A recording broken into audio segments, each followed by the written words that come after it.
ప్రభు అయిన యేసు నామం పేరిట మరి యొక్క పర్యాయం మీకు అందరికీ వందనాలు, స్తుతులు, స్తోత్రం చెల్లిస్తున్నాం. ఈ దినం మనము ధ్యానం చేయబోయే అంశము మంచి సమరయుడు. మంచి సమరయుని యొక్క కథను మనము ఆత్మీయంగా ఏ రీతిగా దేవుడు మనతో మాట్లాడుచున్నాడు అనేది కొద్దిసేపు మనం ధ్యానం చేయబోతున్నాం. అంతకుముందు ఒక చిన్న ప్రార్థన చేసుకుందాం. మహాపరిశుద్ధుడ, స్తుతులకు పాత్రుడైన మా గొప్ప పరలోక తండ్రి, యేసయ్య నీ ఘనమైన నామం ప్రభా, ఈ మధ్యాహ్న కాల సమయంలో వందనాలు, స్తుతులు, స్తోత్రం చెల్లిస్తున్నాం. అనేక సత్యాలను ప్రభా నీ యొక్క బైబిల్ గ్రంథం నుంచి మేము ధ్యానం చేస్తున్నాం. పరిశుద్ధాత్మదేవ, ఏదైతే మీ బిడ్డలకు అవసరమో దాన్ని మా మధ్యలో ఉండి మీరు బోధించి నాయన గ్రహించగలిగిన మనసును మా అందరికీ దయచేయమని, ఈ ధ్యానంను ప్రభా మీరు దీవించి ఆశీర్వదించమని యేసయ్య పరిశుద్ధమైన నామంలో ప్రార్థిస్తున్నాం తండ్రి, ఆమేన్. ఈ దినము అందరికీ తెలిసిన కథే. సమరయుడు ఏ రీతిగా ఒక లాయర్ దేవుని దగ్గరికి వచ్చి, లూకాసు వార్త 10:25 మనం చూస్తాము. ఒక లాయర్ దేవుని దగ్గరికి వస్తున్నాడు అనమాట. వచ్చి నిత్య జీవంని పొందుకోవాలంటే నేనేం చేయాలని ఆయన అడుగుచున్నాడు. What can I do to inherit the eternal life అని ఆయన అడుగుతున్నాడు. అయితే మళ్ళా ఆయనే ఏం చెప్తున్నాడు, నీ యొక్క గ్రంథంలో ఏం రాయబడిందని దేవుడు ఆయనను అడుగుచున్నాడు. అప్పుడు ఆయన ఏమంటున్నాడంటే, you shall love your Lord God with all your heart, with all your soul, with all your strength and with all your mind. అంటే అతడు నీ దేవుడైన ప్రభుని నీ పూర్ణ హృదయంతోనూ, పూర్ణ మనసుతోనూ, పూర్ణ శాంతితోనూ, శక్తితోనూ, పూర్ణ వివేకంతోనూ ప్రేమించవలను. అంతేకాకుండా నిన్ను వల్లనే నీ పొరుగు వారిని ప్రేమించవాలను అని రాయబడి ఉన్నది అని చక్కగా ఆయన చెప్తున్నాడు అనమాట. అయితే నీకు అన్ని బాగా చక్కగా నువ్వు ఉత్తరం ఇచ్చావు, అయితే నువ్వు వెళ్ళి అలాగ చేయమని దేవుడు ఆయనకు ఆజ్ఞయిస్తున్నాడు. అయితే ఆయన హీ వాంట్స్ టు జస్టిఫై అనమాట. అందుకేం చెప్తున్నాడంటే, నేను మంచిగా ఇవన్నీ కూడా నేర్చుకున్నాను, కనపరిచినాను ఇవన్నీ అని సెలవిచ్చినప్పుడు, నీ పొరుగువాడు ఎవడని నాకు మీరు తెలియపరచమని ఆయన అడిగినప్పుడు దేవుడు ఒక ఉపమానం ద్వారా ఆయనతో మాట్లాడుచున్నాడు. మనం ఇక్కడ చూసినట్లయితే యేసుక్రీస్తు తన యొక్క బైబిల్ ఇక్కడ గ్రంథంలో అన్నిటిలో కూడా మనం చూస్తే ఉపమానంతోనే మాట్లాడుచున్నాడు. ఫర్ ఎగ్జాంపుల్, ఒక సీడ్ విత్తనం ఎత్తేవాడు యొక్క ఉపమానం ఆయన చెప్పినప్పుడు కొన్ని మంచి నెలల్లోనూ, కొన్ని బండల మీదనో, కొన్ని దారి పొడుగును, కొన్ని ముళ్ళ పొదలను పడింది అని సెలవిస్తున్నాడు. దాని యొక్క మామూలు అర్థము, అలాగ పడినవి మంచిగా మొలవలేదు కానీ మంచి నెలలో పడినవి బాగా మొలిసినాయని మనకు సింపుల్ అర్థం అనమాట. ఆ రీతిగానే ఇక్కడ కూడా మనం చూసినట్లయితే ఆయన ఒక ఉపమానాన్ని ఆయనకు చెప్తున్నాడు, పొరుగువాడు ఎవడు. అయితే ఒకడు ప్రయాణమై వెళ్ళుచుండగా, మనకి కథ తెలుసు, ఆయన ఎక్కడి నుంచి ఎక్కడికి వెళుతున్నాడంటే యెరూషలేము పట్టణం నుంచి ఎరిగోకు వెళ్ళుచున్నాడు. దొంగల చేత ఆయన పట్టబడినప్పుడు ఆయనకు గాయాలు కలిగినాయి. అయితే ఆ దారిలో వెళ్ళిన ఆ యొక్క యాజకుడు కానివ్వండి, లేవీయుడు కానివ్వండి, ఆయన గాయానికి ఏమీ కూడా సహాయం చేయలేదన్నమాట. అయితే ఒక సమరయుడు వచ్చి ఆయన కట్లని కట్టి తన యొక్క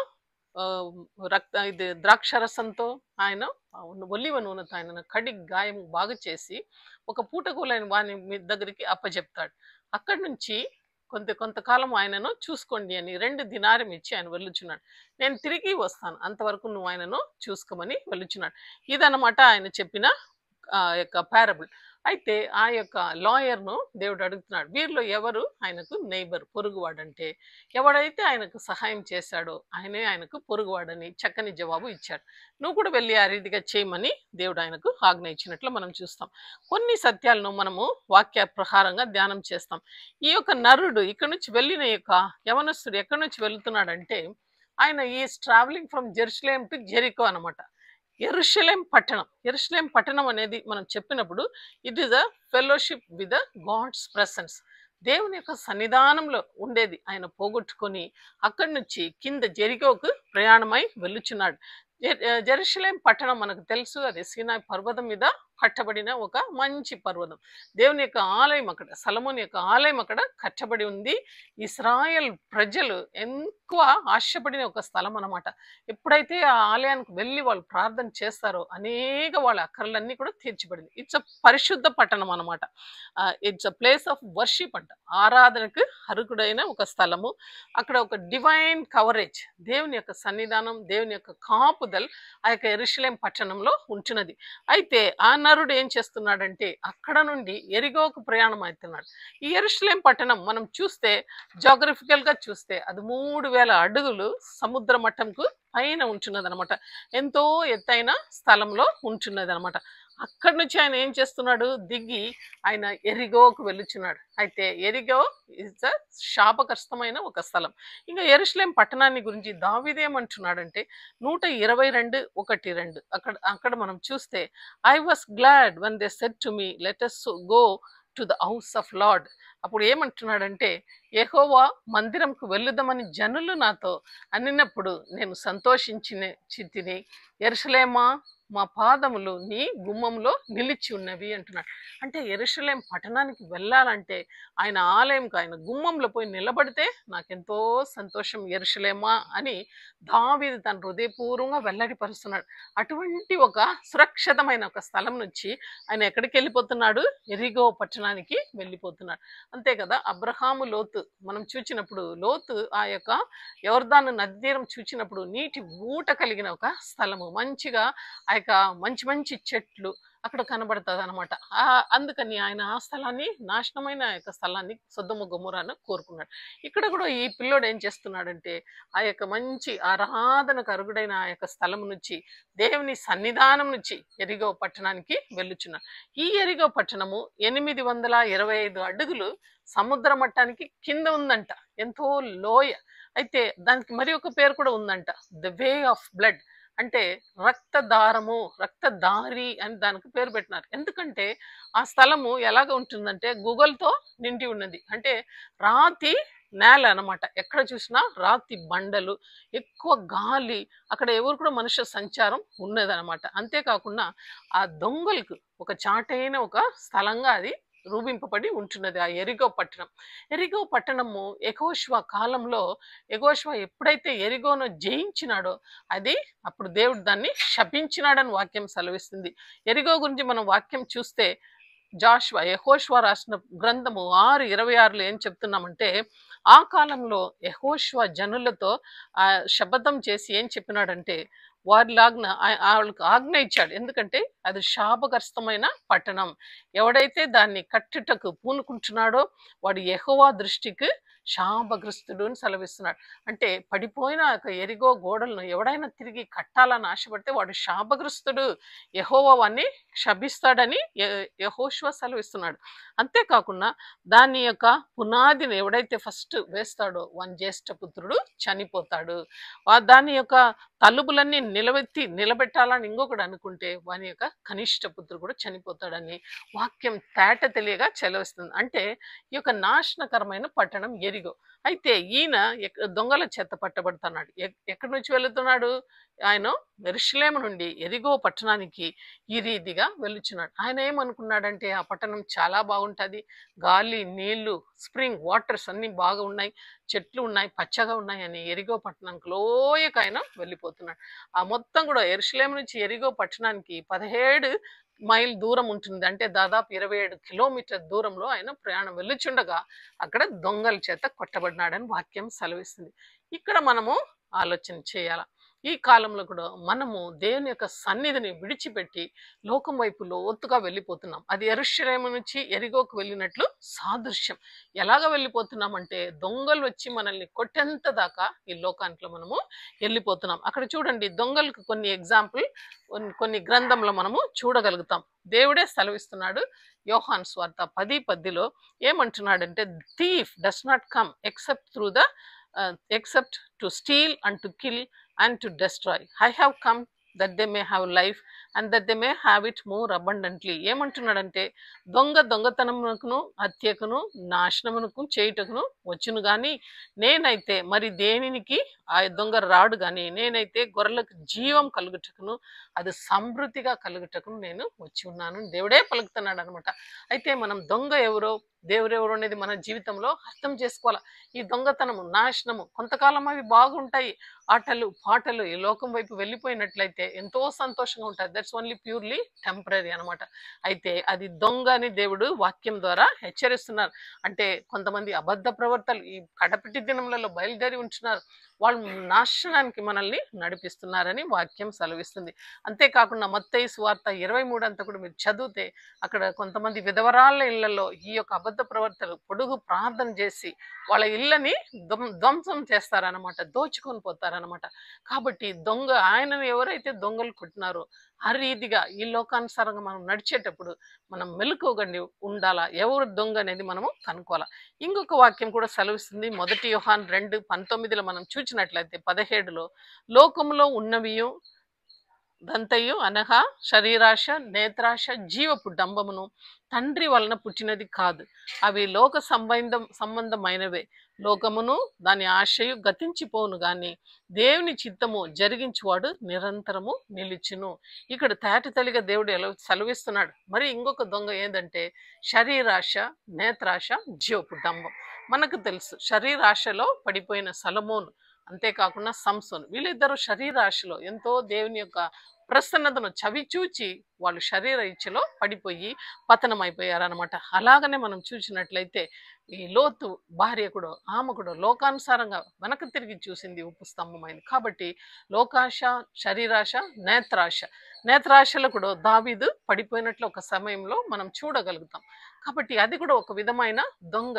ఆ యొక్క కార్యంలో మనకు ఉన్నంత వరకు మనకు మెలకువ రాదు. ఆ తప్పు జరిగిన తర్వాత నేను ఎంత పాపం చేస్తానని మళ్ళీ వాళ్ళు ఆలోచన చేసి లాభం ఏం లేదు. అప్పటికే గాయపరచబడతారు సాతాను చేత. కాబట్టి మెలకువ కలిగి అది తండ్రికి అది అయిష్టమైన కార్యమని ఎరిగి లోకం వైపు మనం తిరగకూడదు అనమాట. మరి యొక్క దొంగ ఏదంటే death comes any time to anybody. అకస్మాత్తుగా వస్తుంది. మొదటి తెస్సలోని 5:2-4 మనం చదివినప్పుడు అక్కడ ఏముందంటే, రాత్రి వేళ దొంగ ఎలాగ వచ్చినో ఆ రీతిగా ప్రభు దినం మన మీదికి వస్తుంది అని సెలవిస్తున్నాడు. దొంగ రాత్రి చెప్పి రాడు ఎవరికి కానీ.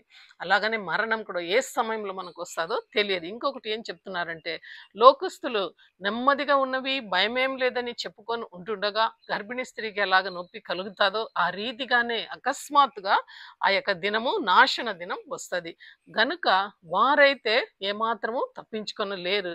అయితే మీరైతే దొంగ వల్లే ఆ దినం మీ మీద రాకున్నట్లు చీకటిలో మీరు నివసించడం లేదని పౌలు మనల్ని రూఢిగా నమ్మి ఈ మాట చెప్తున్నాడు. మీరైతే చీకటిలో లేదు, ఆ దినం మీ మీదకి అకస్మాత్తుగా రాదు. ఎందుకంటే మీరు చీకటిలో లేదని పౌలు మనకు ఒక అభయం ఇస్తున్నాడు. కాబట్టి మనం చీకటిలో ఉన్నామా, వెలుగులో ఉన్నామా, ఆ యొక్క మరణం ఏ సమయంలోనైనా మనకు సంభవిస్తుందా మనం కూడా ఆలోచన చేసుకోవాలి. ఎందుకంటే ప్రభు దినం దొంగ వలె వస్తుంది అన్నాడు. కాబట్టి ఈ యెరూషలేము నుంచి ఎరిగోకు వెళ్ళిన ఆ యొక్క ప్రయాణస్తులను ఎలాగ కొట్టారో ఈ కార్యాలన్నీ కూడా మన మీదకి దొంగ వలె వస్తుంది. మెలకువగలిగి మనము ప్రయాణం చేయాలి. అటు తర్వాత ఈ లూకా సువార్తలు చూస్తే ఆ యొక్క ప్రయాణస్తుడు గాయపరచబడుతున్నాడు అనమాట. ఈ గాయాలన్నీ కూడా మనం బైబిల్ గ్రంథంలో చాలా చక్కగా దేవుడు మనకు తెలియపరుస్తున్నాడు. యెషయా గ్రంథము 1 అధ్యాయము 6 వచనం ఏం సెలవిస్తుందంటే, అక్కడ ఏమంటుంటే, అరికాలు మొదలుకొని తల వరకు స్వస్థత కొంచెమైనను లేదు, ఎక్కడ చూచినను గాయములు, దెబ్బలు, పచ్చిపుండు, అవి పిండబడలేదు, కట్టబడలేదు, తైలంతో మెత్తనైనను చేయబడలేదని దేవుని యొక్క వాక్యం సెలవిస్తుంది. యెషయా ప్రవర్తిస్తున్నాడు. ఎవరిని గురించి ప్రవర్తిస్తున్నాడు? ఇజ్రాయెల్ గురించి సెలవిస్తున్నాడు. వాళ్ళలో గాయపరచబడి ఉన్నారు. అంటే ఎటువంటి గాయం? దాన్ని పాపంకు వాళ్ళు పోలుస్తున్నారు. ఎవరు కూడా దాన్ని బాగా చేయలేరు. అరికాలు మొదలుకొని నన్నెత్తి వరకు గాయపరచబడి ఉంటున్నారు. ఈ యొక్క కొరప్రాణంతో ఎలా పడి ఉంటున్నారో మనం కూడా అలాగనే గాయంతో పడి ఉన్నామని వాక్యం మనల్ని హెచ్చరిస్తుంది. ఎటువంటి గాయాలు? కొన్ని గాయాలు మనం చూస్తే ఎన్నో అడిక్షన్స్కు గురి అయ్యి యవనస్తులు పడిపోయి ఉంటున్నారు, విభచారంకు పడిపోయి ఉంటున్నారు, ఇంకా రకరకాల పాపాలకు వాళ్ళు గురి అయ్యి మార్గం ఏదో తెలియకుండా వాళ్ళు దొంగల చేత పట్టబడి, అపవాది చేత పట్టబడి వాళ్ళు దారిలో పడి ఉన్నారని వాక్యం సూటిగా మనకు హెచ్చరిస్తుంది అనమాట. అయితే కీర్తన గ్రంథం 38:5లో కూడా ఒక మాట సెలవిస్తుంది. అదేమంటే, నా యొక్క అజాగ్రత్త వలన కలిగిన నా గాయములు దుర్వాసన గలవై అది ప్రవశించింది అని వాక్యం సెలవిస్తుంది. నా యొక్క అజాగ్రత్త వలన అంటే మనం చక్కగా ఆ యొక్క ఇరుకు మార్గంలో నడుస్తున్నామా, లేకుంటే అందరి మాదిరి లోకమై వెళ్ళిపోతున్నామా, దొంగల చేత కొట్టబడుతున్నామా? అయితే ఇక్కడ ఏమంటున్నాడు, నా యొక్క అజాగ్రత్త వలన కలిగిన ఈ యొక్క పుండు ఎలా ఉంటుందంట, దుర్వాసన. అంటే దాన్ని బాగు చేయవాడు ఎవడు కూడా లేదని ఆ యొక్క దారిలో పడి ఉన్నవాడు వేదన పొందినట్లు దావీదు రాస్తున్నాడు. మరి ఇంకా పరమగీతంలో మనం చూస్తే 5వ అధ్యాయం 7వ వచనం ఏం సెలవుస్తుందంటే, పట్టణంలో నేను తిరుగు కావలి వారు నాకు ఎదురుబడి నన్ను కొట్టి గాయపరిచిరి, ప్రాకారం మీద కావలివారు నా పై వస్త్రమును దొంగలించిరి అని అక్కడ శూలమైత్రి అంటే ఒక సంఘం వచ్చి కేక వేస్తుంది. మధ్యరాత్రిలో దేవుడు వచ్చి ఆమె తలుపును తట్టుచున్నాడు. అయితే ఆమె ఏం చెప్తుందంటే, సంఘం ఏమంటుందంటే, మేము ఇంకా సిద్ధపడలేదు, అంటే మా యొక్క రక్షణ వస్త్రం మేము ధరించలేదు, మేము తర్వాత వస్తాం ప్రభా అని సెలవిచ్చినప్పుడు ఆయన వెళ్ళిపోతున్నాడు. అటు తర్వాత కొంచెం సేపు అయినా ఆ రాత్రిలో ఆమె ఆ యొక్క సంఘం బయలుదేరి బయటికి వస్తుంది. బయటికి వచ్చినప్పుడు ఈ మాట చెప్పబడింది, పట్టణంలో తిరుగు కావలివారు అంటే వాచ్మెన్ వాళ్ళు నన్ను పట్టి బగుగా కొట్టిరి.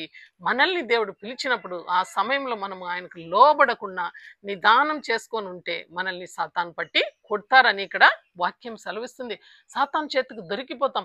ఇంకా కూడా ఏమంటున్నారు, పైన ప్రాకారం మీద కావలి వారు ఉంటున్నారు, వాళ్ళు నా యొక్క వస్త్రం దొంగలించారు. అంటే మన యొక్క రక్షణ వస్త్రాన్ని మనము బగు జాగ్రత్తగా కాపాడుకోవాలా. కాబట్టి ఇక్కడ చెప్పబడిన ఈ యొక్క ప్రయాణస్తుడు, యెరూషలేము నుంచి యెరిగోకు వెళ్ళిన ప్రయాణస్తుడు ఎలాగ దొంగల చేత కొట్టబడి పుండ్లతో ఆయన గాయపడి ఉంటున్నారో, ఈ దినం మన పాపం నిమిత్తమై మనం కూడా రోడ్లో పడి ఉన్నాం. అందుకే ఎఫిషియన్స్ 4:2:1 ఏం చెప్తుందంటే, మనము మన అపరాధం చేతను పాపముల చేతను మనం సచ్చిన వారై ఉండగా నా యొక్క వాక్యము తేట తెలియగా మనకు సెలవిస్తుంది అనమాట. మన అపరాధం ఎవరు కూడా చెప్పలేరు. రోమాపత్రిక 3:23 ఏం చెప్తుందంటే, అందరు కూడా పాపం చేసి దేవుడు అనుగ్రహించిన మహిమను పొందలేకపోయారని సెలవిస్తుంది. కాబట్టి ఈ దినము మనం పాపం చేత పడి ఉన్నామా? చూడండి, మీరు అంటే ప్రతి ఒక్కరు అపరాధము చేతను పాపం చేతను మీరు సచ్చి ఉండగా ఆయన మిమ్మును క్రీస్తుతో కూడా బ్రతికించెను. క్రీస్తు మనల్ని ఆ స్థలం నుంచి లేవనెత్తుటకు పైన ఆకాశం నుండి దిగి ఒక మంచి సమరయుడుగా మన మధ్యలోకి వచ్చినట్లు వాక్యం సెలవిస్తుంది. ఇంకా మన పాపం గురించి చెప్పబడి ఉంది. ఎఫెసీ 4:18 అయితే, వారైతే అంధకారమైన మనసు కలవారై తన హృదయ కాఠినం వల్ల తమ అజ్ఞానం చొప్పున దేవుని జ్ఞానం లేని వారై వేరుపారి తమ మనసుకు కలిగిన అజ్ఞానం చేత నడుచుకుంటుంది. అంటే దేవుడు ఉన్నాడని తెలుసు, ఆయన మహిమగల దేవుడిని అన్ని కూడా తెలుసు. అయితే దేవుని వదిలి అజ్ఞానం వల్ల దారి తప్పిపోతున్నారు. వాక్యం చెప్పేవారు ఎవరు కూడా లేదు. కాబట్టి ఈ దినము how are we travelling? Are we going from Jerusalem to ఎరిగో, లేకుంటే ఎరిగో నుంచి మనం యెరూషలేం వైపు మల్లుదమా? ఒకసారి ఆలోచన చేయాలా. ఇంకా రోమా పత్రిక 1:21 ఏమంటున్నదంటే, దేవుడని ఎరిగి ఆయనను మహిమపరచలేదు, ఆయన యొక్క స్వరూపాన్ని వాళ్ళు వేరే యొక్క స్వరూపాలకి, పక్షులకు, చేపలకు ఇచ్చేశారని వాక్యం సెలవిస్తుంది. చూడండి, మనము ఎంతో విగ్రహారాధన కలిగిన యొక్క దేశంలో ఉంటున్నాం. కాబట్టి మనము బగుగా జాగ్రత్తగా ఉండి ప్రతి ఒక్కరిని మంచి మార్గంలో నడిపించాల. ఇదే కాకుండా అనేకమైన పాపములు మనలో, జారత్వము, అపవిత్రము, కామము అన్ని కూడా మనలో కలిగి ఉందని వాక్యం హెచ్చరిస్తుంది. దీనివల్ల మనము కొట్టబడి ఉన్నామని వాక్యం సెలవిస్తుంది. ఇప్పుడు మనం చూస్తే అక్కడ ఇద్దరు వస్తున్నారు, ఒకడు యాజకుడు మరి ఒకడు లేవీలు. అయితే ఈ యాజకుడు అయితే మనం మొట్టమొదటిగా చూస్తాము, యాజకుడు ఎప్పుడు కూడా బలులు అర్పించేవాడు. దేవుని కోసము బలులు అర్పించి దేవుని కార్యంలో రూఢిగా ఆయన నిలబడేవాడు. దేవుని సేవాన్ని ఆ యొక్క ప్రత్యక్షపు గుడారంలో ఆయన చేసినట్లు మనము అర్థం చేసుకోవాలి. అటువంటి వాడు ఒక పరిశుద్ధ కార్యక్రమాలు అంటే ప్రత్యేకింపబడిన స్థలంలో ప్రజల కోసం మొర్రబెట్టి వాళ్ళ యొక్క పాపాన్ని దేవునికి తెలియపరిచి దేవుని దగ్గర నుంచి జవాబులు వాళ్ళకి తీసుకొచ్చే ఒక పరిశుద్ధమైన యాజక పని ఆ యొక్క లేవి వాళ్ళు చేసేవారు అనమాట, అహరోను వంశం. అలాగనే లేవి కుటుంబము ఈ యొక్క యాజకులకు సహాయం చేసిన వారుగా ఉంటున్నది. ఈ వాక్యాన్ని మనం చూసినట్లయితే ఆ యొక్క సంఖ్యాకాండము 18వ అధ్యాయము మనం చూడగలుగుతాము. కొన్ని మాటలు మనము అక్కడ చూడగలుగుతాము. సంఖ్యాకాండము 18:1-7 మనం చూస్తే, యెహోవా అహరోనుతో ఇట్లా అనెను, నీవును నీ కుమారులను నీ తండ్రి కుటుంబమును పరిశుద్ధ స్థలపు సేవలోని దోషములకు ఉత్తరవాదులు. అక్కడ ఏం జరుగుతుంది? దానికి ఆ పరిశుద్ధ స్థలంలో జరుగుతున్న సేవకు నీవును నీ కుటుంబము ఉత్తరవాదులను దేవుడు సెలవిస్తున్నాడు. అంతేకాకుండా నీవును నీ కుమారులను మీ యాజకపు అక్కడ యాజక తత్వముకు జరుగుతున్న యొక్క దోషములు కూడా మీరు ఉత్తరవాదలం అని ఆయన హెచ్చరిస్తున్నాడు. మరియు నీ తండ్రి గోత్రము అనగా లేవి గోత్రులైన నీ సహోదరులు నీవు దగ్గరికి తీసుకొని రావలను, వారు నీతో కలిగి నీకు పరిచర్య చేయవలను. ఇలాగా యాజకులు లేవీలు వాళ్ళిద్దరు కూడా దారిలో వస్తున్నారు. అంటే వాళ్ళ మేజర్ ఒక డ్యూటీ ఏమంటే వాళ్ళు ఆ యొక్క పరిచర్యలో ఉంటున్నారు. కాబట్టి ఈ కొట్టబడిన యొక్క మనిషి దారిలో పడి ఉన్నాడు. వాళ్ళిద్దరు కూడా ఎంతో పరిశుద్ధ కార్యాలు చేస్తున్నారు, కానీ వాళ్ళు ఆయన దగ్గర పోయి ఆయనను గాయం కట్టేదో ఆయనను పరామర్చేదో ఏది కూడా చేయలేదు. ఇది దేవునికి చాలా బాధకరమైన సమయం. కాబట్టి ఈ దినాల్లో కూడా క్రైస్తవులు ఒకసారి ఆలోచన చేయండి. ఎవరైనా బట్టలు లేకుండా దిగంబరిగా ఉండి అన్నం లేకుండా ఉండేటప్పుడు మీకు సమాధానం కలుగును కాక, మీరు చలి కార్చుకోండి, నెమ్మదిగా ఉండండి అని వాక్యం చెప్తే ఏమాత్రం విశ్వాసం ఉందా? ఆ విశ్వాసం క్రియలేని విశ్వాసం. We have to help people అని దేవుడు అనుకుంటున్నాడు. అందుకే ఆయన కోపంగా ఒక మాట సెలవిస్తున్నాడు. అది ఏం మాట అంటే మనందరికీ తెలుసు. యెషయా గ్రంథంలో మొట్టమొదటిగా ఆయన సెలవిస్తున్నాడు. యెషయా గ్రంథం 1వ అధ్యాయంలో మనం చూసినట్లయితే, విస్తారమైన నీ బలులు నాకేల, దగన బలులు, పొట్టేలు, బాహుబలి అవన్నీ నాకెందుకు, దూడలను కొవ్వి నాకు వెచ్చమాయను, వాటిని గురించి వెచ్చమాయను, గోడలు రక్తమైనను, గొర్రెపిల్ల రక్తమైనను, మేకపోత రక్తమైనను నాకు ఇష్టం లేదని దేవుడు సెలవిస్తున్నాడు. అంతేకాకుండా నీ నైవేద్యము వ్యర్థము అంటున్నాడు. మీ అమావాస్య దినము నియామ కాలము నాకు అసహ్యంగా అంటున్నాడు. కాబట్టి దేవుడు ఇవన్నీ అసహించుకుంటున్నాడు. ఇవన్నీ చేస్తున్నారు, కానీ దారిలో ఉన్న వ్యక్తిని మీరు పరామర్చడం లేదని ఒక మంచి సమరయుడుగా ఆయన బాధపడినట్లు చూస్తాం. అంతేకాకుండా ఓసియా గ్రంథము 6:6లో ఏమంటున్నారంటే, నేను బలిను కోరను నా, కానీ అయితే మీరైతే బలి అర్పించుటకే ముందుకు వస్తున్నారు. కానీ నాకు ఇష్టం ఏదంటే దగన బలి కంటేను దేవుని యొక్క బిడ్డలకు సహాయం చేయటయే నేను కోరుకుంటున్నానని సెలవిస్తున్నాను. అంతేకాకుండా ఇంకా మనము జేమ్స్ పత్రికలు యాకోబు 2:15-17 కూడా ఈ మాటను చూస్తాం. దేవుడు God wants us to help the people, show mercy and compassion అని చూస్తున్నాడు. ఇక్కడ ఒక మంచి సమరయుడుగా దేవుడు మన మధ్యలోకి వస్తున్నాడు అనమాట. ఆ యొక్క వాక్యం ఏం చెప్తుందంటే, ఆకాశం నుండి భూమికి ఆయన ఒక మనిషిగా వచ్చిన ఒక సమరయుడు. యోహాను సువార్త 1వ అధ్యాయం 14వ సెలవిస్తుంది, ఆ వాక్యము శరీరధారి కృపాసత్య సంపూర్ణుడుగా మన మధ్యలోకి నివసించి అని కలిగిన మనకు అద్వితీయ కుమారుని మహిమను కనపరచుటకి లోకానికి ఆయన వచ్చిందని వాక్యం సెలవిస్తుంది. కాబట్టి యేసయ్య ఒక మంచి సమరయుడుగా మన మధ్యలోకి వచ్చాడనమాట. ఆయన మన గాయాలన్నీ కూడా కట్టాడు. అందుకే యెషయా 53:5 సెలవిస్తుంది కదా. ఆ యొక్క వాక్యాన్ని మనం చూసుకోవాలి. యెషయా 53:5లో ఆయన మన పాపం కోసం నల్లగొట్టబడను, మన అతిగ్రహం పట్టి ఆయన ఆయన దోషం పొంది నుండి సెలవిస్తుంది. అంతేకాకుండా 147:3లో మనం చూస్తే, గుండె చెదరి వారిని ఆయన బాగు చేసేవాడు, వారి గాయములను ఆయన కట్టేవాడు వాక్యం సెలవిస్తుందంట. ఇంకా ఇర్మియా 37:17లో కూడా మనం చూస్తాము, అయితే నీకు ఆరోగ్యము కలుగచేసేదను, నీ గాయములను నేను కట్టేదను వాక్యం సెలవిస్తుంది. చూడండి, కాబట్టి ఒక సమరయుడుగా ఆయన వచ్చి ఆ గాయాన్ని కట్టాడు. అయితే 2 కార్యాలు చేస్తున్నాడు. ఒకటి, ద్రాక్షారసంతో కడిగాడు, నూనెతో ఆయనను పరామరిస్తున్నాడు అనమాట. ఆయన వాడినది ద్రాక్షారసం. ద్రాక్షారసం దేనికి సూచన అంటే దేవుని యొక్క రక్తానికి. యేసయ్య తన సొంత రక్తం ఇచ్చి మనల్ని కడిగాడు. మన పాపములన్నీ కూడా ఆయన సిలువ మ్రాన్ పైన తుడిచివేశాడు. ఆ యొక్క ఆయిల్ పరిశుద్ధాత్మకు సాదృశ్యమై ఉంటున్నది. మనం కూడా యాకోబు పత్రికలు చూస్తే అక్కడ ఒక మాట సెలవుబడింది, ఎవరైనా మీలో రోగిగా ఉంటే ఆ యొక్క సంఘం వాళ్ళందరినీ కూడా పిలిచి నూనె రాసి ప్రార్థన చేయవలను అని సెలవిస్తుంది.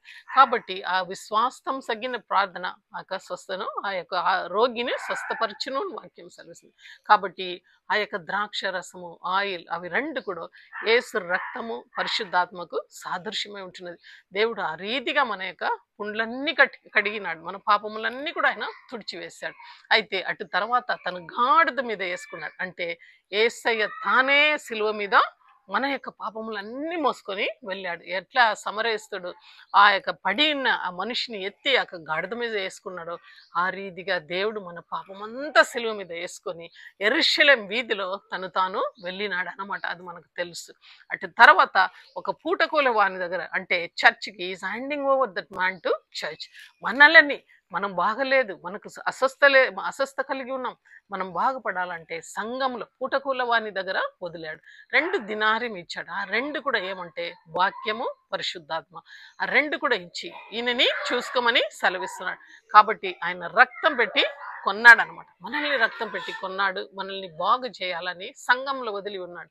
కాబట్టి కాపరులు ప్రతి ఒక్కరు కూడా ఆ యొక్క పడి ఉన్న ఆ మనిషి పట్ల జాలి కలిగి వాక్య ఉపదేశం చేసి వాళ్ళని మంచి మార్గంలో నడపాల. ఆఖరికి దేవుడు ఒక మాట అంటున్నాడు, నేను తిరిగి వస్తాను. తెస్సలోనిలో సెలవిస్తున్నాడు, నేను తిరిగి వస్తాను, నేను వచ్చి ఇంకా ఏమైనా క్రయం చెల్లించాలంటే నేను ఆయనను చెల్లించి తీసుకుంటానని సెలవిస్తున్నాడు.